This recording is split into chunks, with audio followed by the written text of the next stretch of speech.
Bab 3290 Kamu tahu cara bermain. Menyimak kata-kata pendeta, ekspresi Mileye segera menjadi suram. Apakah kamu sedang bermain-main? Pendeta melemparkan pandangan singkat ke arah Mileye, lalu pergi. Pada saat itu, penguasa tiada batas tiba-tiba berkata, sepertinya situasinya tidak sesederhana yang kita kira. Mileye mengangguk sedikit.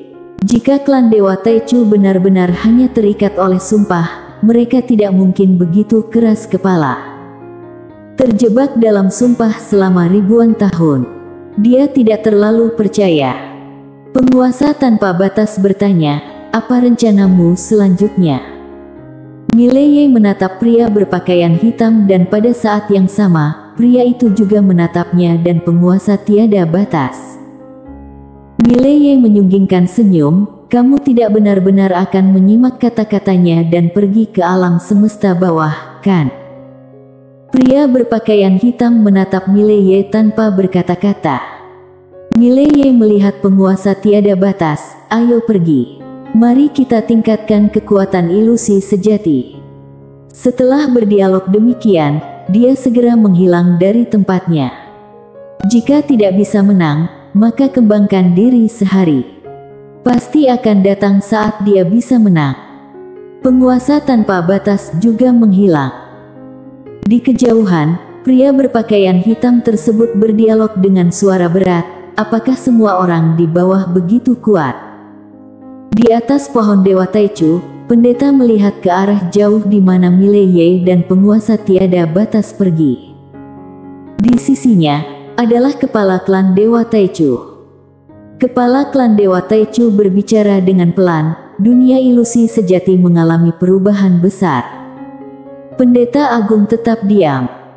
Ketua klan Dewa Taichu menunjukkan ekspresi kekhawatiran di matanya, mungkin kita bisa berbicara dengan mereka. Pendeta Agung tetap tenang, bagaimana kita bisa berbicara? Membuatnya menjaga tempat ini untuk kita. Ketua klan Dewa Taichu tetap diam. Pendeta melanjutkan, jika dia memiliki niat jahat dan mengetahui rahasia itu, pada saat itu, kita akan berada dalam bahaya. Ketua klan Dewa Taichu mengangguk sedikit, dia memandang ke langit dengan rasa penasaran, apa yang sebenarnya terjadi di dunia ilusi sejati, sehingga begitu banyak orang melarikan diri ke sini. Pendeta menggeleng, tidak tahu. Klan Dewa Taichu, yang juga merupakan ketua klan Dewa, menghela nafas pelan. Mileye dan penguasa tiada batas kembali ke tandus besar, memulai latihan kekuatan ilusi sejati. Mileye duduk bersila di tanah, mengaktifkan teknik intinya, dengan ganas menyerap kekuatan ilusi sejati yang berasal dari dunia ilusi sejati. Pada saat itu, penguasa tiada batas tiba-tiba berbicara, jika saja kita bisa menempatkan pembatasan ini ke dalam menara kecil, itu akan bagus. Menyimak itu, Mileye mengerutkan sedikit keningnya. Dia menatap batas alam semesta di depannya dan berpikir dalam hati, menara kecil, bisakah kamu melakukannya? Setelah beberapa saat berdiam diri, menara kecil berbicara, hanya bisa memasukkan seluruh dunia ini ke dalam menara kecil. Mileye mengangguk, cobalah. Menyimak itu, tiba-tiba menara kecil muncul di tengah-tengah dan pada saat berikutnya, sinar emas menyembur keluar. Dalam sekejap, seluruh langit dan bumi di tengah-tengah segera diserap ke dalam menara kecil. Mileye dan penguasa tak terbatas sangat senang. Karena batas alam semesta itu juga telah diserap oleh menara kecil dan berada di dalam menara kecil. Mileye dan penguasa tanpa batas saling memandang sejenak, lalu kembali ke menara kecil. Selanjutnya, keduanya dengan gila-gilaan menyerap kekuatan dunia ilusi sejati di dalam menara kecil. Dan saat ini, Mileye sepenuhnya telah menjadi seorang penggemar latihan yang fanatik. Latihan tanpa batas waktu, seketika 100 tahun berlalu. Mileye duduk bersila di depan batas alam semesta itu, seluruh tubuhnya seakan-akan seperti seorang biksu tua yang tengah meditasi, tanpa ada sedikit pun hembusan napas. Tidak diketahui berapa lama telah berlalu, Mileye perlahan-lahan membuka kedua matanya. Saat matanya terbuka, tiba-tiba terasa adanya aura yang mengerikan menyapu keluar dari tubuhnya. Retakan. Dalam sekejap, retak segera muncul di sekitar ruang dan waktu. Mileye menunjukkan ekspresi penuh pengalaman di matanya. 100 tahun. Bagi para kultivator yang kuat, seringkali 100 tahun hanyalah sekejap mata. Mileye perlahan berdiri, telapak tangannya terbuka, dalam sekejap, kekuatan yang menghancurkan segalanya berkumpul di tangan kanannya. Kekuatan alam ilusi sejati. Melihat kekuatan alam ilusi sejati di telapak tangannya, senyum tipis muncul di sudut bibir Mileye. Pada saat berikutnya, dia dengan cepat bergerak dan tiba-tiba muncul di dunia 0 derajat.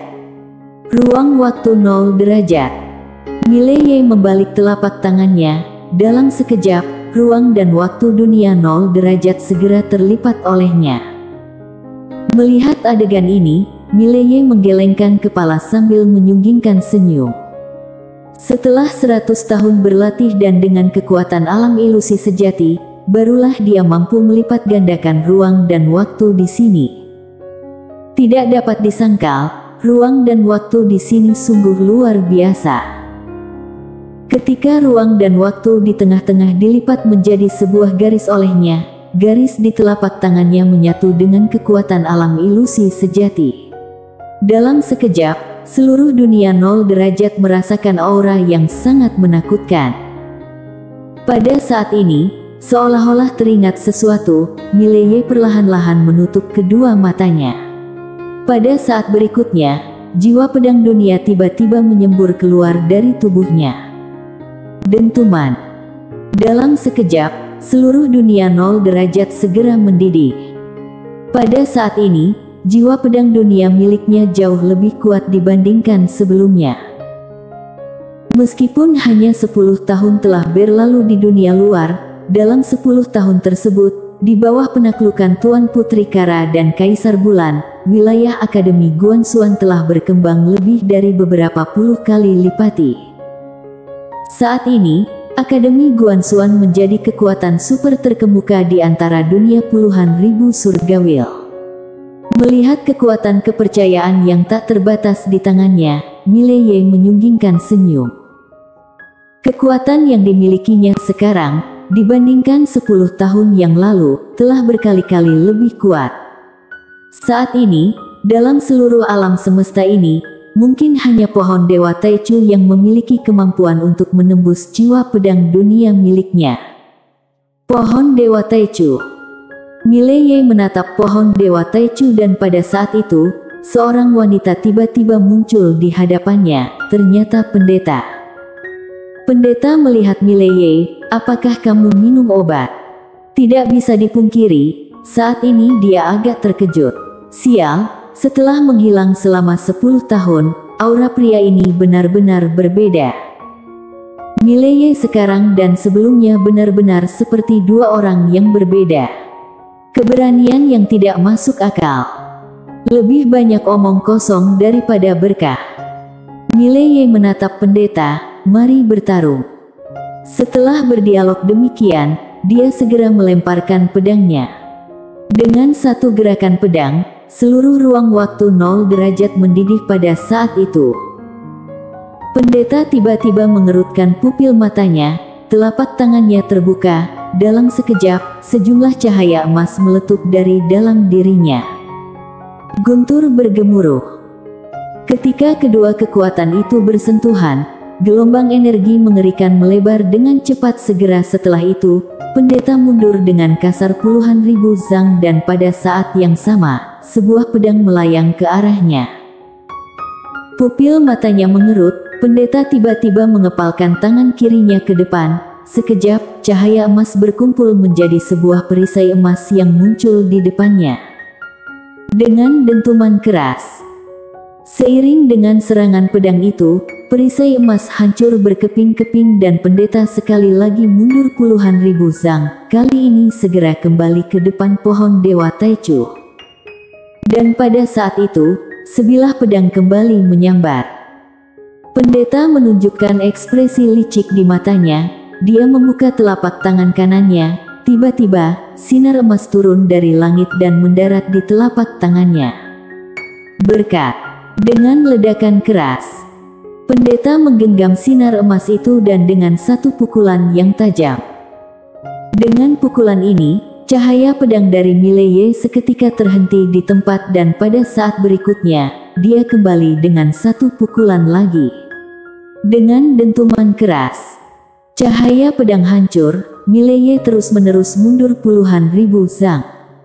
Pada saat ini, pendeta membuka telapak tangannya lagi dan sekali lagi sinar emas turun. Dalam sekejap, auranya meningkat lebih dari 10 kali lipat, lalu tiba-tiba dia meloncat, menghantamkan tinjunya dengan keras.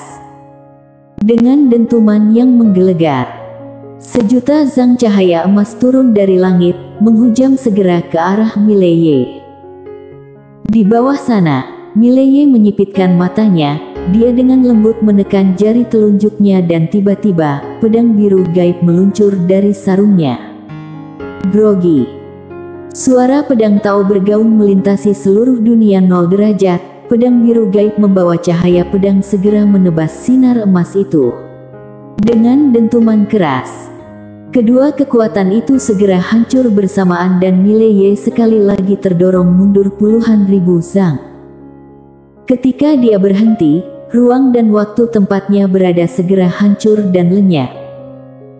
Di tempat yang lebih jauh, pendeta membuka telapak tangannya lagi dan pada saat itu, sinar emas turun dari langit, mengalir masuk ke telapak tangannya. Dengan dentuman keras, dalam sekejap, aura pendeta melonjak pesat. Melihat pemandangan ini, Mileye mengacungkan jempolnya, "Kamu hebat. Kalau begitu main seperti itu, aku juga bisa. Tunggu saja." Setelah berdialog demikian, ia menyimpan pedang biru gaib dan dengan cepat menghilang dari tempat itu. "Aku akan kembali berlatih selama 100 tahun. Aku tidak akan mati begitu saja." Bersambung.